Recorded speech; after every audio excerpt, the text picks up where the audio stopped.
so sorry for insisting on this 5 minutes. Nobody joined the last minute, so.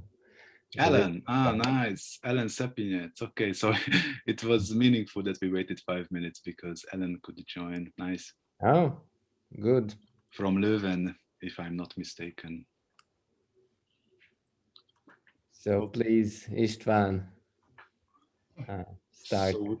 So happily we have some guests. So let me just say a few words about our weekly crypto seminar at the institute, at the Alfréd Rényi Institute of Mathematics. So during the academic year, we have a weekly crypto seminar where we try to learn from each other and try to present our recent papers or other interesting papers to each other. And the head of cryptologic department of the research institute is Gábor Tardos, who is our rock star and shining star. Yeah, and so this time, on the first occasion of the semester, I would like to talk about our recent paper, which is a joint work with Máté from Crisis Lab and with my supervisor, Péter. The paper is available online. We are targeting to submit in a few days to Post-Quantum Crypto, and we would be really happy to get some feedbacks. It contains some mistakes and errors and imprecisions. We will fix them really soon. And also thanks for already the nice comments to Ferdinand, Kisági, Kutaspeti, Igor Sparlinski. Yeah, and feel free to give us any comments. I don't want to make this seminar to be like a unidirectional communication channel. So feel free to ask questions anytime. Feel free to give any comments, critics. I'm also here to learn. I'm not an expert in this. Okay, so in the beginning, I just want to give. Sorry, but the audience is really multidisciplinary. So there are a lot of mathematicians, a lot of cryptographers. So let me just give a high-level background and overview, the way I see this little field, and then I describe our idea how we can transform the Legendre PRF key recovery attacks as a multivariate quadratic instance, and then we assess the security of this MQ instance, and then finally we talk about cryptographic applications, and then I will share some future directions, what I think might be interesting for all of you here. So software is eating the world. This is a 10 years old sentence from Wall Street Journal.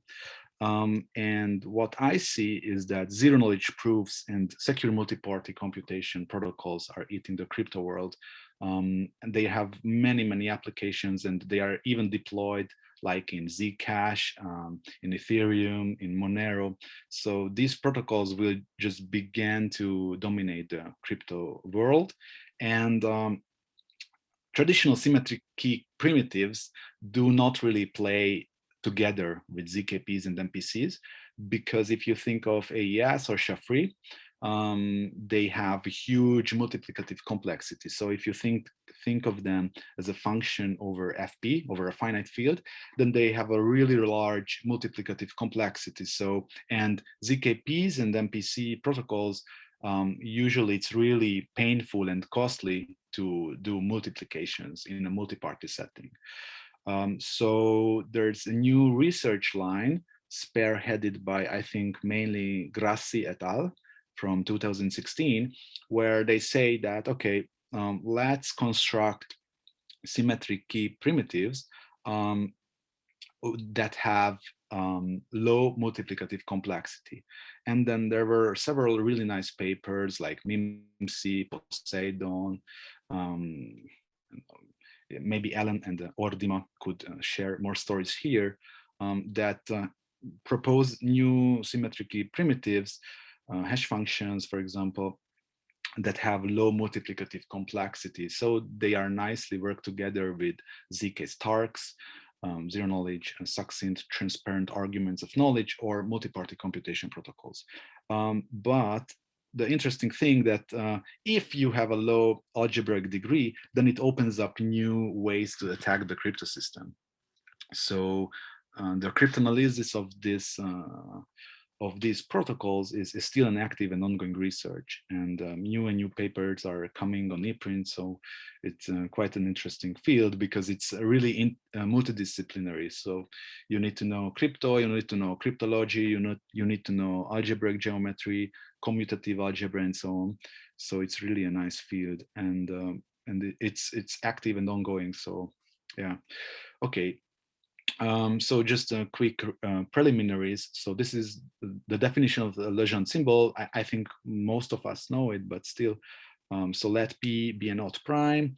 The Legendre symbol of A is 1 if A has a modular square root, mod P, and -1 if it doesn't have.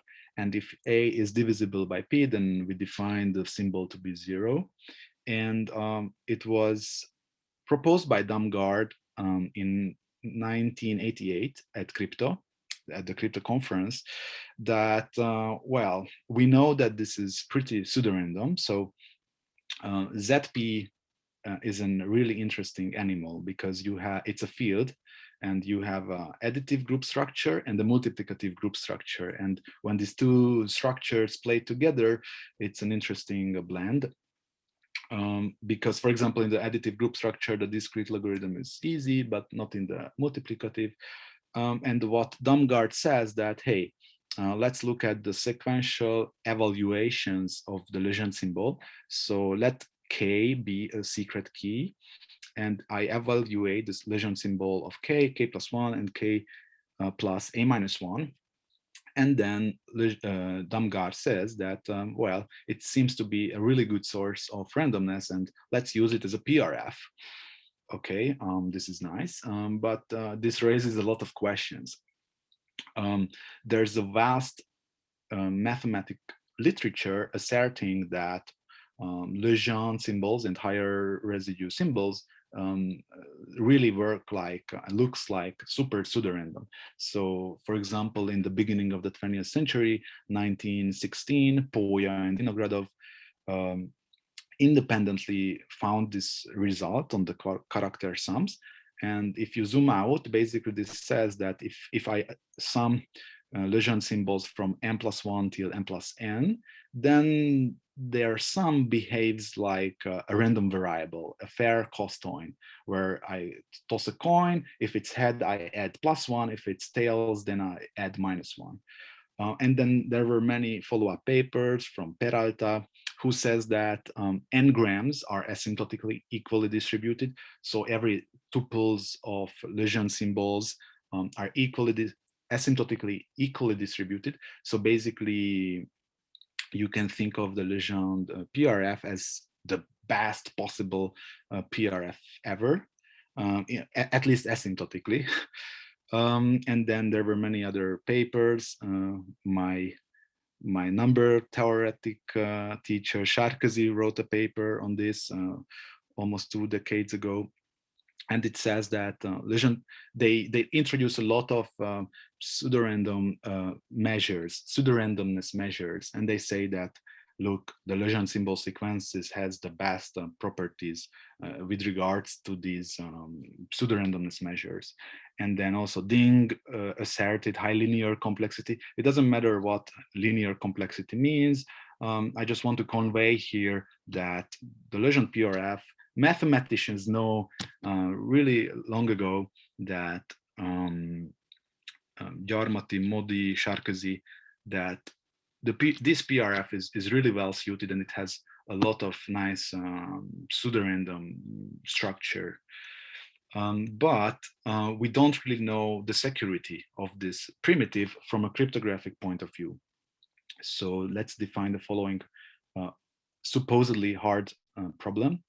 So we have an oracle that has a secret key K, and if we give an input X to this oracle, then the oracle evaluates K plus X, and we can evaluate the oracle as many times as we want. And we are interested in extracting the secret key K from the oracle, and we ask the complexity of this problem. And this is called the shifted Legendre symbol problem. And yeah, and it's an interesting problem because it really seems that it doesn't really have any connections to well-established number theoretic or other standard cryptographic assumptions. So it's really feels like a really strange animal. Like it doesn't have anything in common with discrete log, with factoring, with, I don't know. Yeah, it's just super strange, and would be nice to have some security guarantees, like some statement like, I don't know, extracting the secret key from the Legendre PRF is at least as hard as discrete logarithm, or something like this would be super useful, because then it would raise our confidence in this PRF.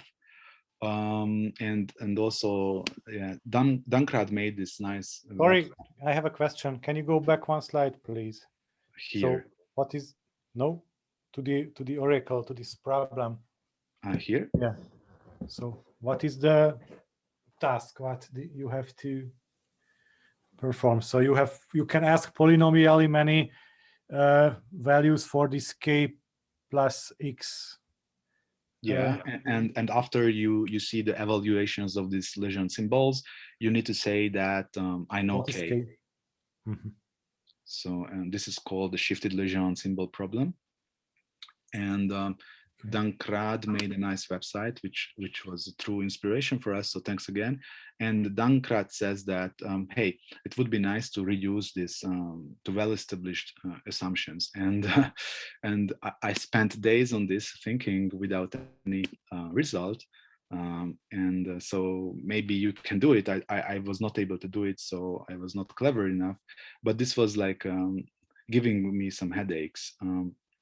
So, and here are other nice problems. And if you can solve them, then you can get some nice cryptocurrency. So, for example, here there are some key recovery attacks. For instance, here there's, let's see, there's a huge prime. I mean, not that huge. I think this is 100 bits. And this is the first 256 bytes of the evaluations, like sequential evaluations of the Legendre, shifted Legendre oracle. And if you can tell what's the key, then you will get 8 ether, which is, I don't know, huge amount of money, like 15 or $16,000, I don't know. So it's nice. So if you go here on the Ethereum blockchain, then you can claim it. If you have some nice algorithm, and also if you have some time to program it. Okay, let's get back to here. And another important problem in crypto is multivariate quadratic problem. So given a random system of quadratic polynomials in n variables, so we have m variables, m quadratic polynomials in n variables, sorry, m and n looks quite similar and sounds quite similar, but hopefully you understand. Then the task is to find the common zero of these polynomials. And this is NP hard or NP complete for any field. And there is no sub-exponential algorithm known to solve. The best generic algorithms to solve the MQ problem runs in exponential time. And a lot of people think that it's really unlikely that we will find even sub-exponential attacks or sub-exponential generic solvers. But a crucial thing here to know that we don't have any worst case to average case reduction here. So there are many easily solvable instances of this problem. So anytime we see a family of equation system, it's worth to ask ourselves whether this is a secure instance or not. And we need to assess this by instance manner. So these are the two most important cryptographic problems for this talk. And let's have a look at the cryptographic literature a little bit. So what is the state of the art of Legendre PRF key recovery attacks? I'm not really talking, I will not mention the quantum case, because that's settled. In the quantum case, we can have efficient algorithms which can extract the key. But if we cannot ask the oracle in superposition, then it's conjecture to be hard. So if we can just classically query the oracle, then it's still hard problem. Anyways, now I'm just talking about the classical case. So Russell and Sparlinski gave an Ordo P attack in 2004. So this is basically nothing, at least asymptotically not better than just brute forcing. And I think here the very first interesting result was by Dima, who is here, luckily. And Dima found, Dmitry Kovratovich found a birthday bound attack. And this was pretty an amazing thing, I think. And then there were some follow-up papers which slightly improved on this result, but a table-based collision search by Bullens et al. From Leuven. And so this is the state of the art by Kaluderovich et al. And it really seems, if you have a look at here, that there's a barrier at least seems to be a barrier at square root p. So it would be nice if any of you could find a better or more performant key recovery attack against the Legendre PRF, because then we could estimate better the complexity of the key recovery attack. These are really nice papers. I especially liked the end of this paper where they find new connections to Möbius transformations. If you are into number theory and the Legendre PRF, then definitely check it out. Yeah. And so there are some nice questions raised here.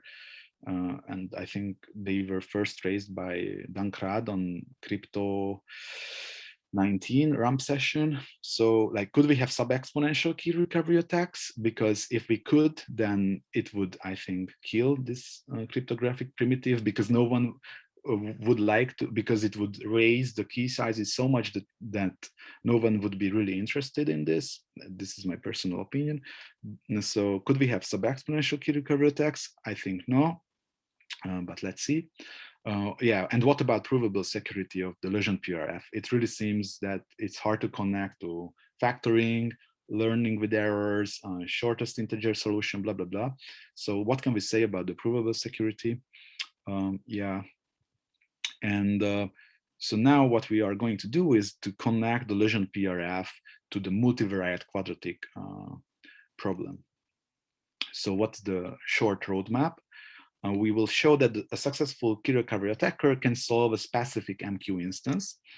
And then we try to characterize and learn as much as we can about this MQ instance. Yeah, we try to aim to find as many independent equations as possible, because the more independent equations we know, then the easier the key recovery attack will be. And then we will characterize the ideal of this MQ instance. And more importantly, like, this is an algebraic geometric question, is there any group structure on the solutions of this ideal, of this variety? Is there any meaningful mathematical algebraic group structure or no? Because if there would be, then it might open up some new doors for us. And then we will just give some examples. Okay, so just some notations. Let's fix an arbitrary quadratic non-residue R. We can find it easily after 2 rounds in expectation. And we denote K plus I, the Legendre symbol of K plus I modulo P, as BI, so the I bit evaluation of the oracle. And we denote Xi to be the corresponding unknown. And we think of Xi as the square root of K plus I if K plus I is a quadratic residue. Because if it is a quadratic residue, then it has a square root, obviously. Otherwise, we think of Xi as the square root of R times K plus I.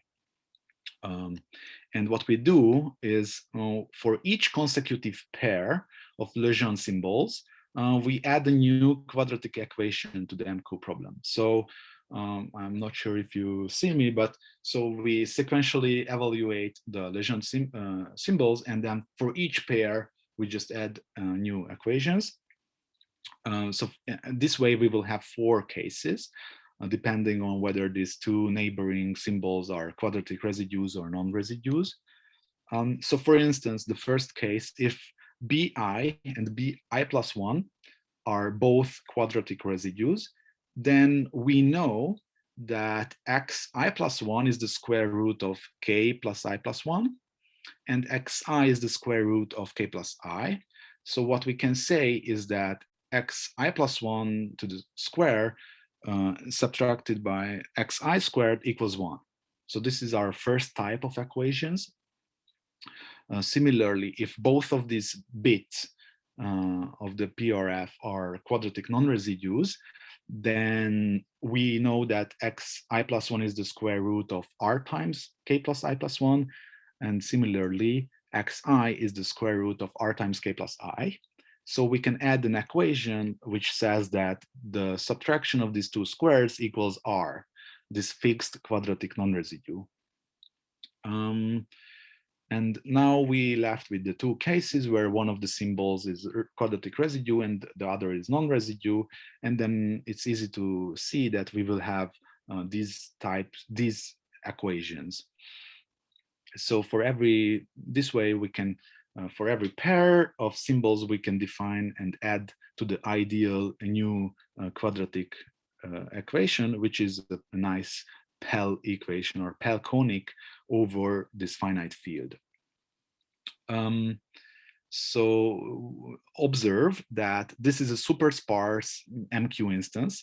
So if you're familiar with the MQ literature, usually what we have is that we have randomly selected MQ instances. Obviously, if we select randomly multivariate quadratic equations, then they will have a lot of non-zero coefficients.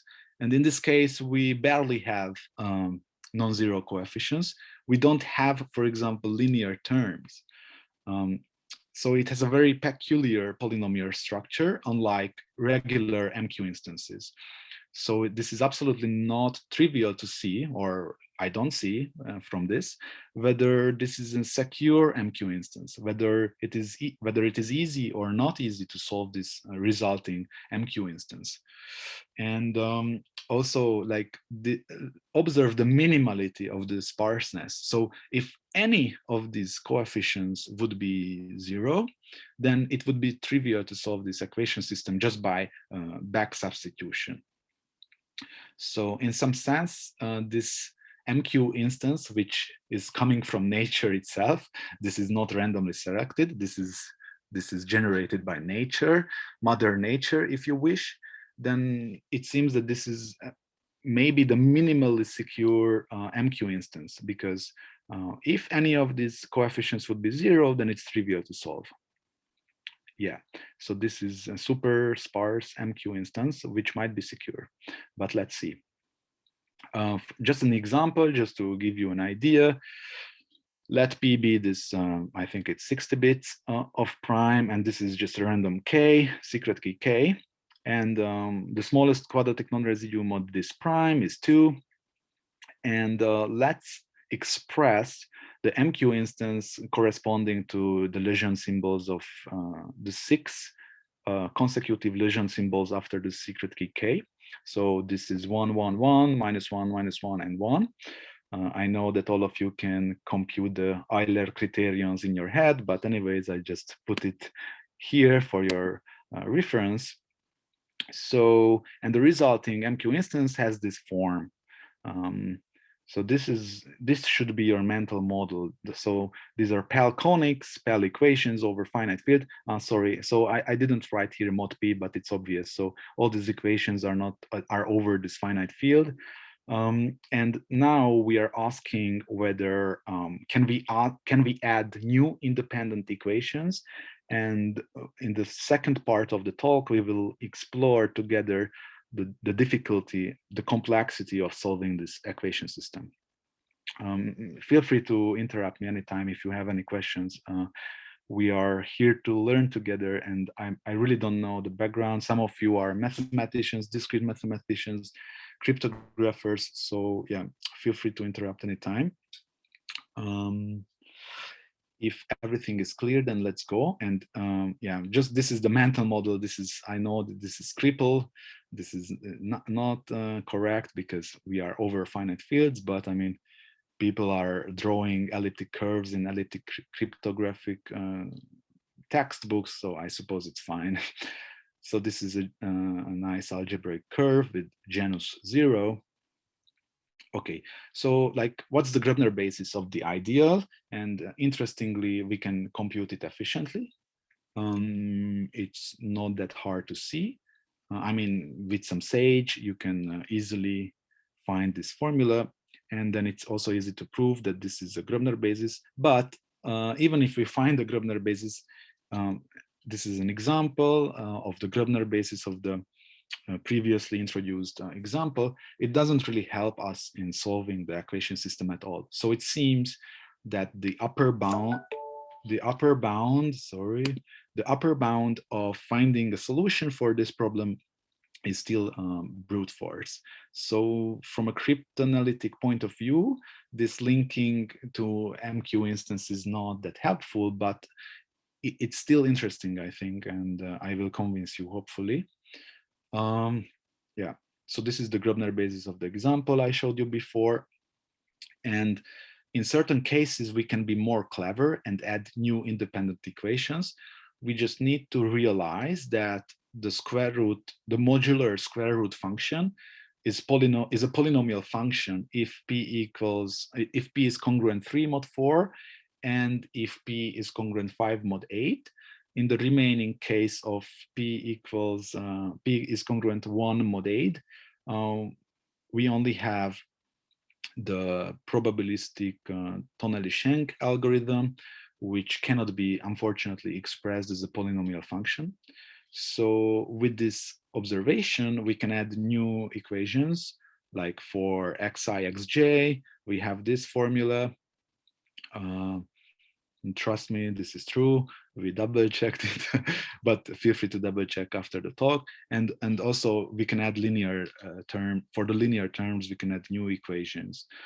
And the problem here that this also doesn't, so in those cases where we can add new equations, this doesn't help us also, because note that these polynomials have almost full degree.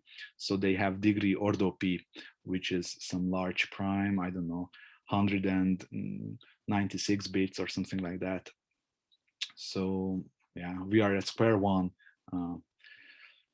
Let's assess the security of the MQ instance, or is there any questions so far from this linking the shifted Legendre symbol problem to finding the solution of a multivariate quadratic equation system? Let me know if there's any question, or I'm not checking the chat, so maybe if there's some questions in the chat, then let me know. I have a question. How easy would it be to generalize this to higher order residuosities? Yeah. Thank you. Thanks, Alan. I forgot to mention. So this is, we don't pursue this in the paper, just mention in the beginning of section 3 that it's pretty obvious and pretty easy to see. Like after 5 minutes, you would be able to do it. And so it's really easy to generalize it to higher order power residues. So obviously we can do the same game, what we just made, but with power residue symbols. So instead of evaluating Legendre symbols, we just evaluate power residue symbols. And also this linkage to an appropriate MQ instance is kind of trivial. So everything works the same. But for sake of concreteness and simplicity, we just let's just talk about Legendre symbols. But everything is pretty obvious to port. Yeah, sorry, I didn't mention it, and thanks for the question. Okay, so also in this talk, we will just talk about Legendre symbols and quadratic characters. Okay, let's talk about direct algebraic attacks, interpolation attacks, and rank attacks, whether they will improve upon the state-of-the-art Kaluderovich et al. Key recovery attack. Spoiler alert, we are not able to improve upon those great results, but let's see. So an obvious idea, if we were able to link this problem to an MQ instance, then okay, let's solve it with Gröbner basis, right? And in the undetermined case, even though we can compute the Gröbner basis, it didn't help us. because there was no elimination ideal, which turned out to be helpful. So usually, if in a Gröbner-basis, what you want is an elimination ideal where you have a single variable or two variables, but yeah, it didn't work like that. And even if we just add a single high degree equation due to the square root modular square root polynomial function, then already the system behaves like a random MQ instance from the point of view of degree of regularity. Degree of regularity, I didn't define it, is basically a measure of the complexity of computing the Gröbner-basis, which basically says that if the system has degree of regularity close to the degree of regularity of random instances, then we can think of it as a safe instance. And it seems that in the determined or overdetermined case, the Legendre multivariate quadratic equations systems behave like random instances, random MQ instances. And it's an open question, like this is obviously just toy examples made by Sage for us, but would be interesting to see this and prove this asymptotically. That would be a great result, I think. If anytime we have a low degree algebraic cipher, we can attack it via interpolation attacks. We saw several papers in the recent years, like they were trying to launch interpolation attacks on MIMC. MIMC is one of the new low multiplication complexity ciphers I mentioned in the beginning of the talk. MIMC stands for minimal multiplicative complexity. So the goal of an interpolation attack is that we want to construct a cryptosystem's defining polynomial without knowing the secret key. And if the resulting polynomial is low degree, then we can just factor this low degree polynomial over the finite field using, I don't know, Berle-Kamp's algorithm or your favorite polynomial factorization algorithm. And then one of the roots will be your plain text or secret key or PRF seed, whatever, depending on the cryptosystem. And interpolation attacks does not work for the Legendre PRF because if we have a Legendre symbol sequence, like we had it here, so we can express this, we can think of this sequence as an integer, and we can map this sequence to integers just by multiplying each position by the corresponding power of 2. So it's easy to map a sequence to an integer. So we can think of the output of the Legendre PRF as an integer just by this transformation, and observe that this is almost full degree polynomial in P. So this is the Legendre symbol computation applying the Euler's criterion. And yeah, so this is a full degree polynomial. We cannot do anything else, just asking exponentially many evaluations from the shifted Legendre oracle. So interpolation attacks doesn't help.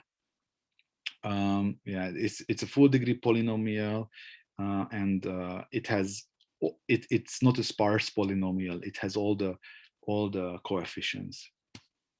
Okay. Then another interesting attack, which recently became super popular and powerful due to Ward booleans, partly, it's the MinRank attack.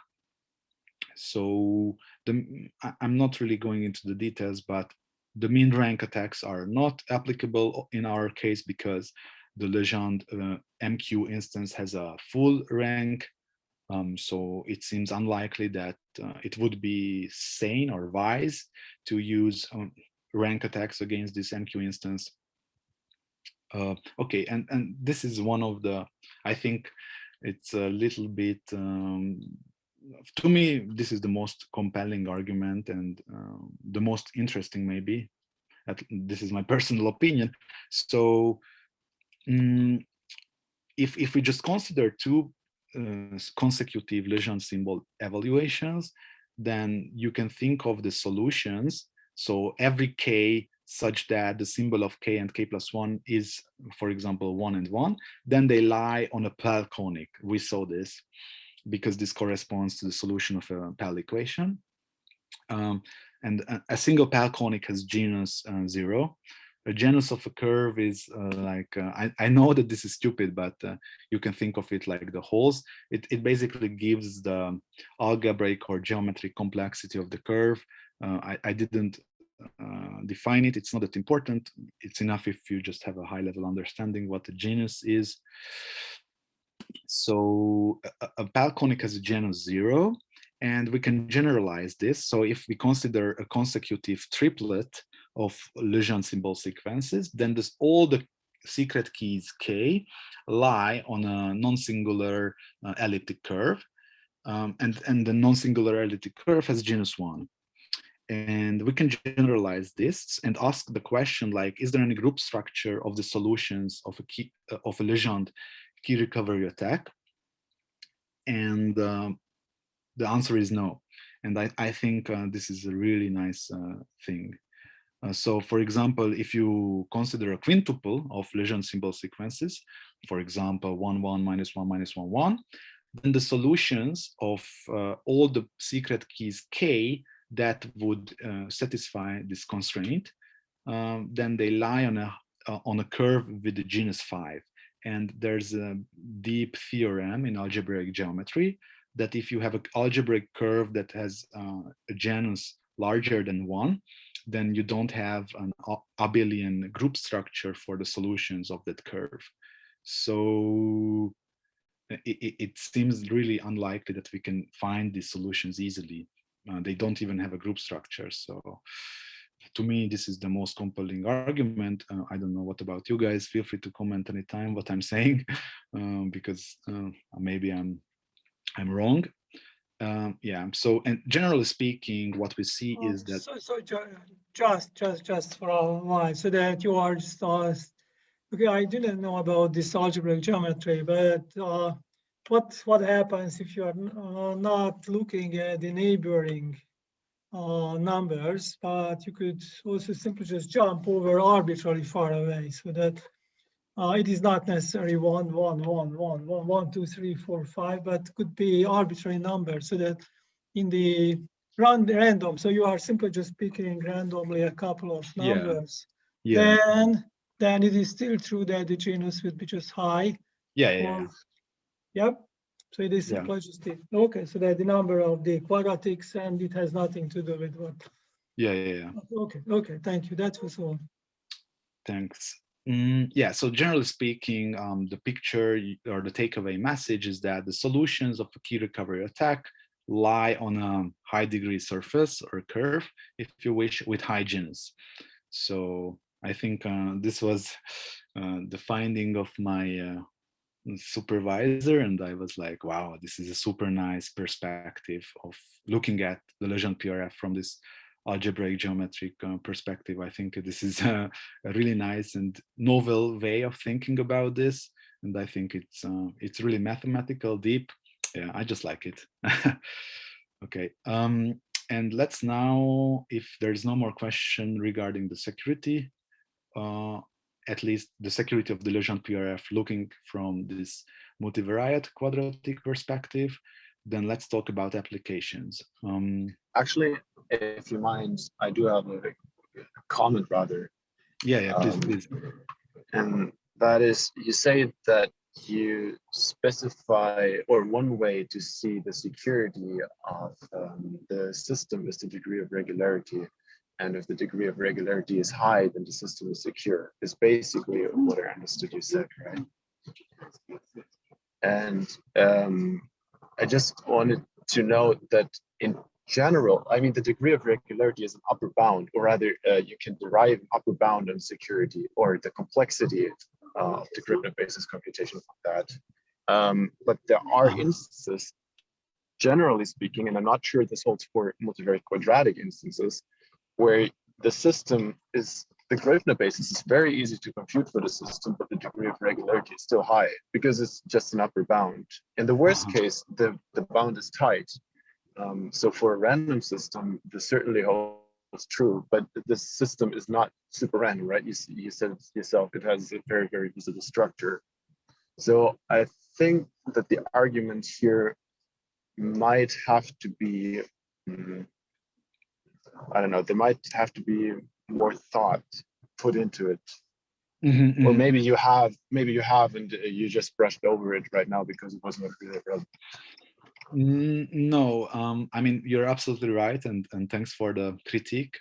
You're absolutely right. We didn't really put that much effort to find the degree of regularity, and these arguments we just made two examples in Sage. You can find it on my GitHub. Yeah, this is a little bit this degree of regularity part of the paper is not that strong, I admit. But I'm not a Buchberger, so I'm not an expert in this. So would be nice if others could pick this work up and then find asymptotic formulas or more precise argumentation here. Yeah, but I agree. And yeah, thanks. Yeah, thanks for sharing the code. That's very helpful, and I'll take a look at it. And yeah, you say yourself that the stronger argument is the one that you just made, right? The lack of a group structure. So maybe it's not really important to argue via the degree of regularity at all. Yeah, I mean, I wanted to respect tradition, and MQ tradition compels you to say something about the degree of regularity, because usually if you have multivariate quadratic cryptosystem like HFE, Rainbow, you are really interested in finding the degree of regularity. And so, and we are targeting a post-quantum cryptographic conference. So that's also the reason, like, we wanted to impress the reviewers, I guess. Maybe it was not a good idea then.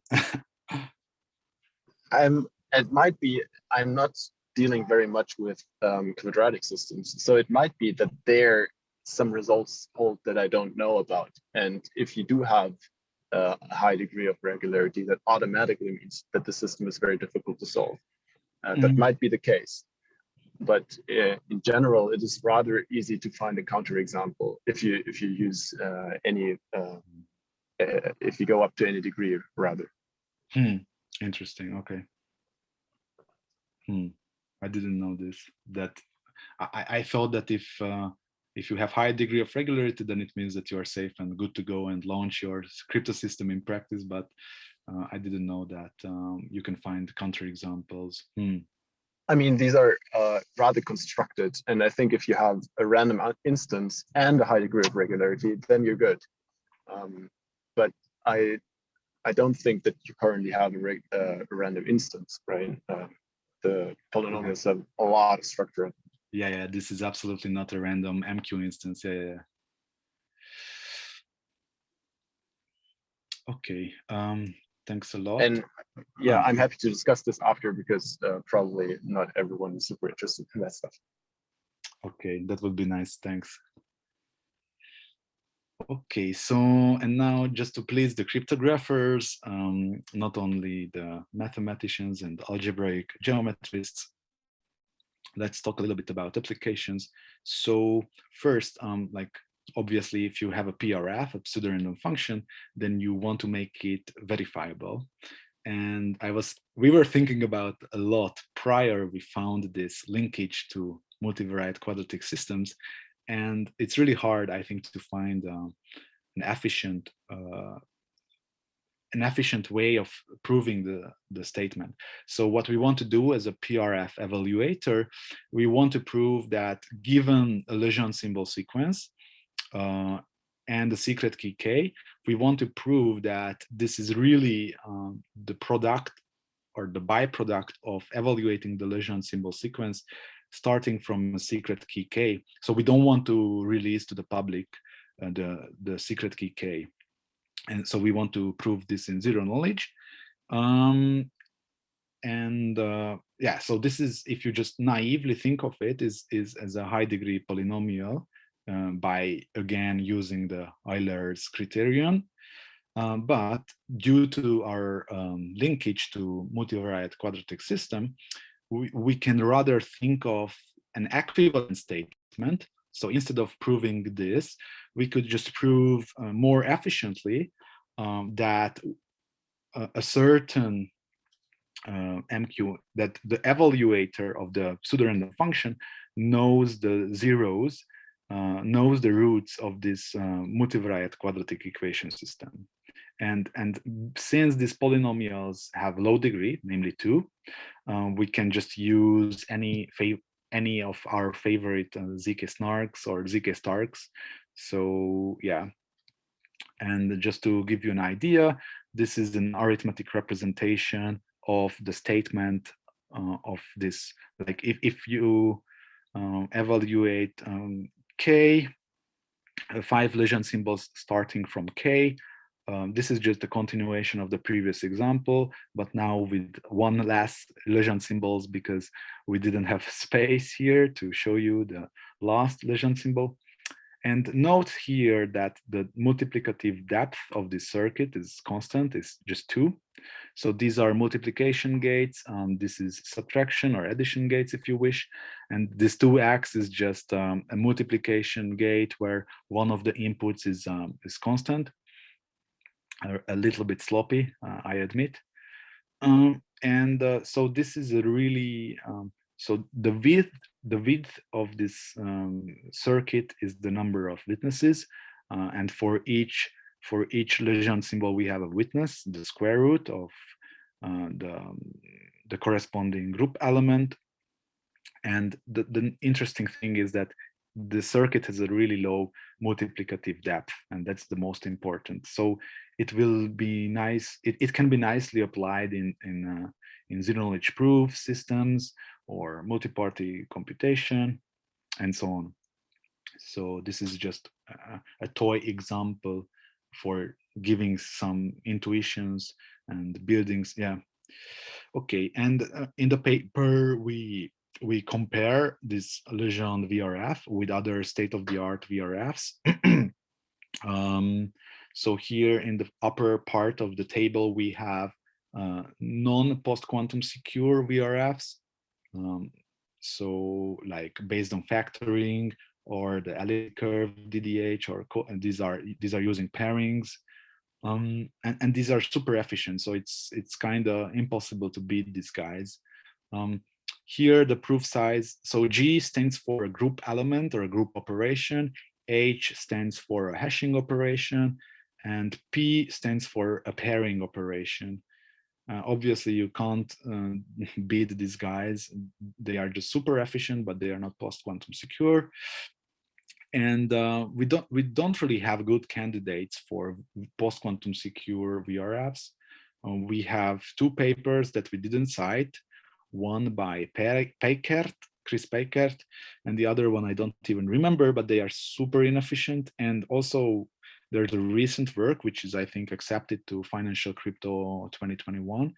So, and it will be next week. So if you want, you can check it out online. And this paper also seems to be quite inefficient. But on the other hand, for the Legendre PRF, we can have efficient proof systems proving the Legendre PRF statement. Like this line stands for just applying the ZK snark of Jens Groth from 2016. And this line stands for just applying ZK Stark by Elie Ben-Sasson et al. I have a question. Yeah, please go ahead. Hello, it's Dmitry Koratovich. I have a question. I'm not a big expert in MPC, but as far as I remember, there is kind of common framework to have post-quantum zero-knowledge proofs with so-called MPC in the head technique, where you just basically so that the proof is kind of a computation. It's simulation of multi-party computation, but just within a single, within the head of a single party. And since Legendre PRF is MPC friendly, it would be very natural to to apply this MPC in the head to Legendre PRF and have a very efficient post-quantum proof. I actually think that maybe someone has done this already, but I couldn't find this quickly. Maybe someone else has a reference or remember something like this. Oh, wow. That would be nice if you could share it either here or by mail. Wow. Yeah, I think there was a signature scheme based on it that used Legendre and MPC in the head. Let me find the paper. Ah, you mean Boulens et al? Yes, I think so. Yes. That's last year post-quantum crypto. Okay. Yeah. That's this is the leg roast construction. Yeah. I posted in the chat. We completely missed this. Okay, thank you. Wow. Another option is to use the Sakamoto, I forget the two other co-authors, but the initials of the authors spell SSH. It's a zero-knowledge proof scheme tailored to MQ instances, so you can do this. And it's really efficient in terms of speed, at least, not so much in terms of bandwidth. And it underlies at least one of the proposed signature schemes at the NIST post-quantum crypto conference competition called MQDSS. Okay. If you could share this in the chat or by mail, I would appreciate it because I don't know this paper. I'll share it by mail. Thanks. Okay, so it seems that we could have nice and efficient post-quantum secure VRFs from the Legendre PRF, or maybe even more efficient considering the comments from Dima, Dankrad, and Alan. Another interesting application is using the Legendre PRF as an OPRF. So in an OPRF, we have a sender and a receiver, and it's a two-party computation protocol. And the idea is that the parties want to evaluate fk of x, so the PRF, but the sender should not learn anything about x, and also the receiver should not learn anything about k. And at the end of the protocol, the sender learns nothing while the receiver outputs fk of x. So this is what we want to achieve. And basically, this was already described in the literature by Grassi et al. Sorry, let's get one step back. So OPRFs have many applications in crypto: private set intersection, keyword search. And obviously, you can make an OPRF out of any PRF. That's not a question. For example, evaluate it generically by applying some MPC framework, and you can evaluate AES, SHA-free, whatever, but it's obviously prohibitively expensive. So what we want is we want efficient OPRFs, and a slight observation by us that basically we can use, with a slight modification, we can use an already existing protocol by Grassi et al. And I don't know if we have time, yeah. So it's a really easy protocol, by the way. So if we have a group element in brackets, then it means that it's additively shared by the parties. And this symbol just means that we have a beaver multiplication triple.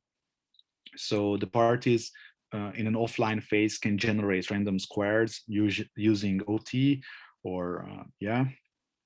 And what we do, so the sender has an input k, the receiver has an input x from the finite field, and they shared additively k and x with each other, and they both compute, so they can locally do this addition, k plus x, and they interactively can evaluate s times, so s is a random square again, so they blind k plus x with a random square, and so they can compute an additive share of c. And then s sends his additive share to c, and then we can just compute the output as LP. LP just stands for the Legendre symbol of C, which equals the Legendre symbol of K plus X. So this is kind of almost a trivial protocol, and it's a super efficient thing, and especially the online phase. So the takeaway message here is that we can have efficient OPRFs from the Legendre symbol almost for free. And an even more interesting thing is that we can even program this PRF. This is important because all the state-of-the-art private set intersection protocols from the last 4 or 5 years basically use this OPPRF paradigm by Kolesnikov et al. So if you just look up all the state-of-the-art private set intersection protocols, they build it from an OPPRF. And an OPPRF is a cryptographic protocol which which is basically an OPRF, but additionally the sender can program the output of the OPRF at certain evaluation points. So the sender can say that I want yi to be the evaluation of the PRF at point xi, and so on, for a number of points. And yeah, so this is really important in PSI protocols. And Kolesnikov et al. 4 years ago gave 3 generic transformations, which can basically transform any OPRF to OPPRF. In this work, what we do is we give specific transformations to the Legendre PRF. So we can program the Legendre OPRF.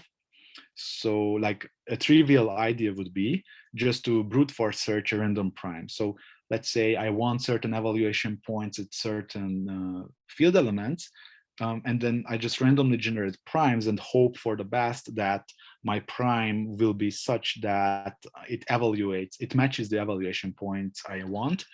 The caveat is that it has an exponential programming time in the number of programmed points. So it's not really useful if we need to program the OPRF at many points. So we propose a method, which I will quickly describe. It's pretty easy. So we just need to use quadratic reciprocity and the Chinese remainder theorem, and it gives an OPPRF where the programming of the PRF is quasi-linear, but the caveat is that the modulus grows in the number of the programmed points.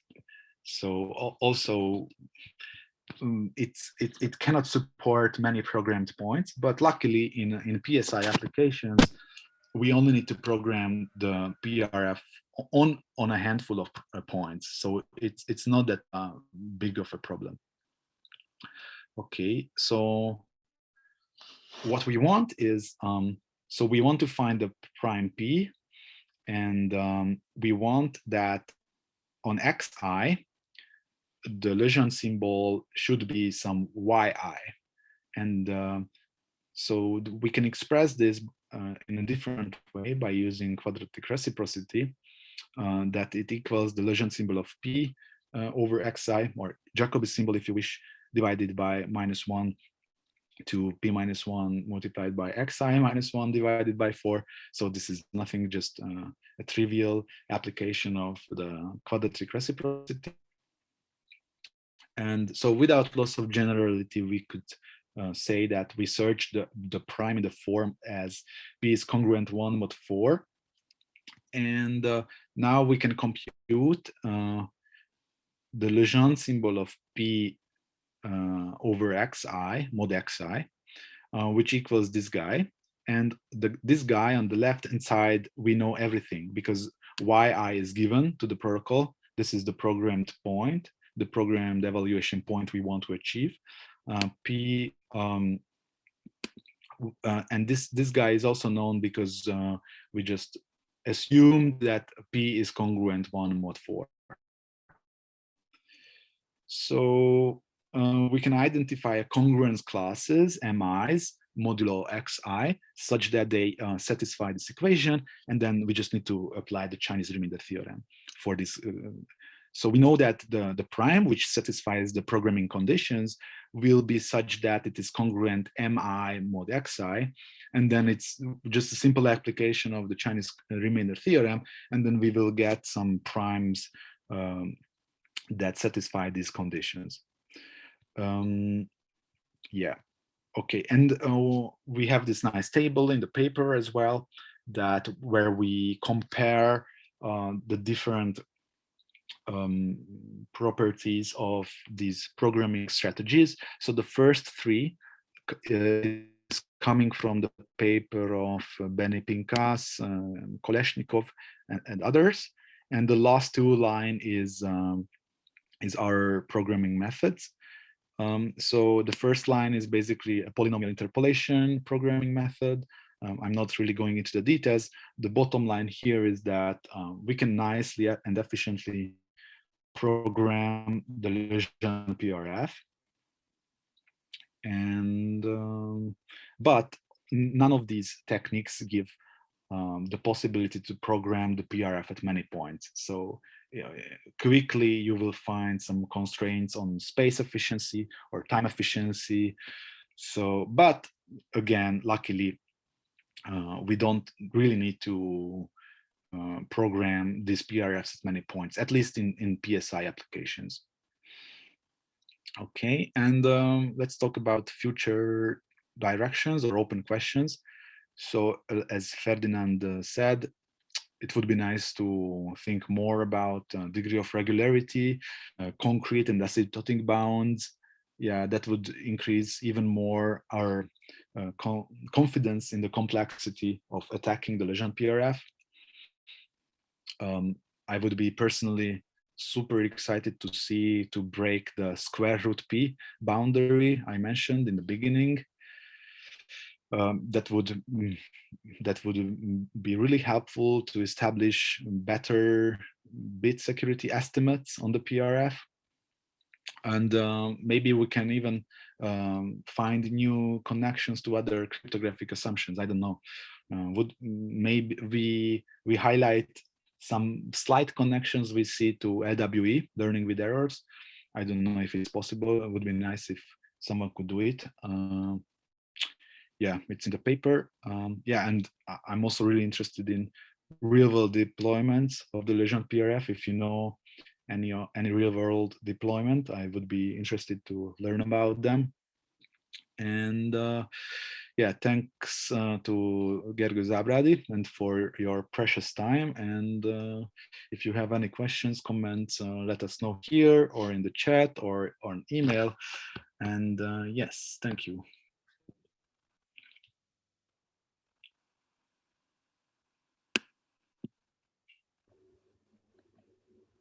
Thank you very much. It's a very interesting talk.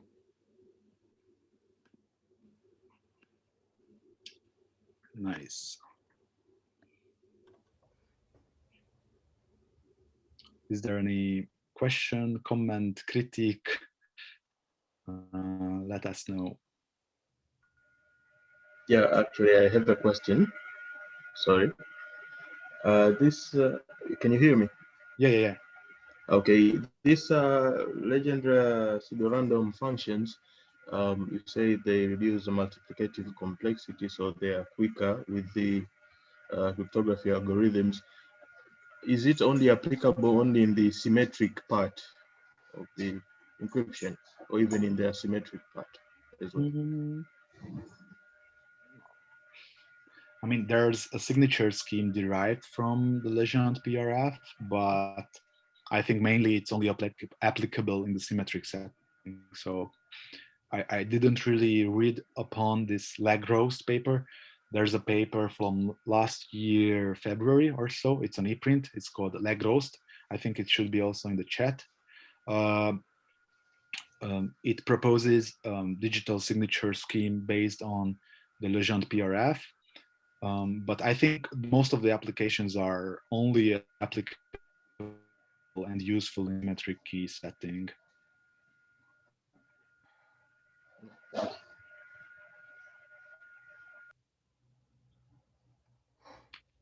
Okay.